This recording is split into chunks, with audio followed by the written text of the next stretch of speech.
Daily routine orders 9. 3 is a significant number. It crops up in all sorts of places. 3 cheers, the 3 musketeers, if I had 3 wishes, 3 blind mice, the blessed trinity, the 3 armed services, the 3 little pigs. A significant number. I have 3 recruits now. When I had 1, I was a murderer. 2, a double murderer. And now that I've got 3, I suppose I'm a mass murderer. What the Yanks call a serial killer. If they caught me now, which they won't, they'll probably make a film about me. Naturally, I've arranged them the army way. Tallest on the left, shortest on the right. And they look quite smart, especially now I've cut their hair. I'll have to try to get them some boots, or at least proper shoes, something that will take a shine. The moment they're all wearing those manky trainer things. Last night's bit of business, signing up recruit number 3, gave me particular pleasure. You'll know why presently, but let me start at the beginning. It was about 2000 hours, and I was just begun my nightly patrol. It was an unpleasant evening, wind and sleet, exactly the sort of evening one needs in my line of work. I'd walked into Gloucester Avenue and down the steps onto the towpath off Regent's Canal, intending to stroll along by Camden Lock to see what I could see, when I spotted him. He was a miserable-looking creature, thin and round-shouldered, with rat tails of greasy hair halfway down his back. He had some pieces of cardboard, which he was arranging on the ground under the stairs I'd just descended. It was fairly dry there, and it was obvious he was setting up a billet for the night.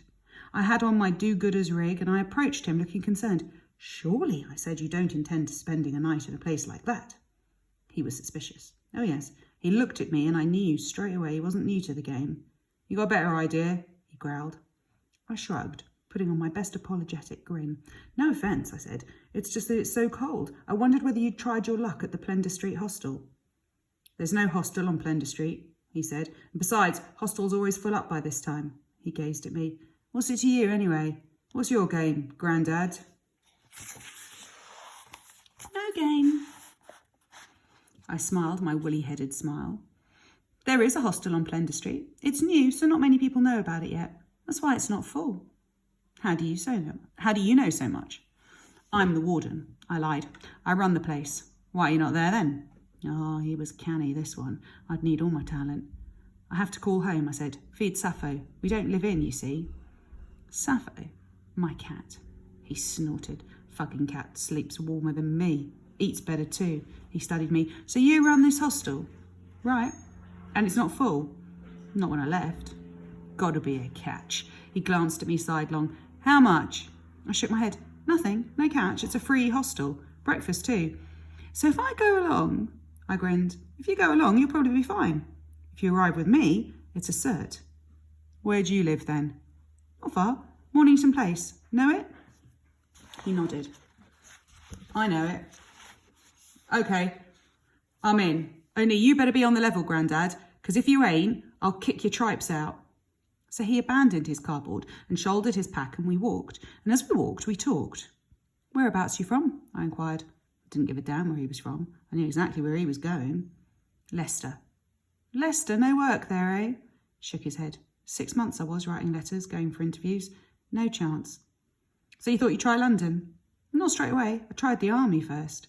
Well, you can be sure my ears pricked up at that. I was genuinely interested now. "The army," I said. "And what happened?" He shrugged. "Couldn't stand it. Thick sods bawling at you all day long, telling you what to do. And the grub, Jesus, I bought myself out."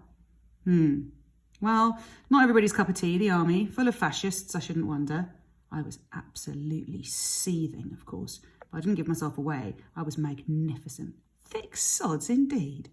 "Don't know about fascists," he said. "I'm not into politics. But you must have to be desperate to stay in that mob." He spat in the gutter.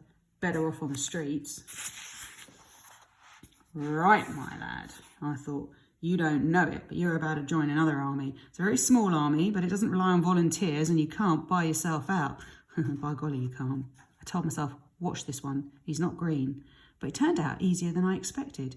Soft sod squatted down on my kitchen floor to fondle the ruddy animal. I let him have it with a kitty cat tin. Well, trained to kill, see? Know the exact spot to go for. Do you know something? That lad looks 100% better with a short back and sides. His mum would be proud of him.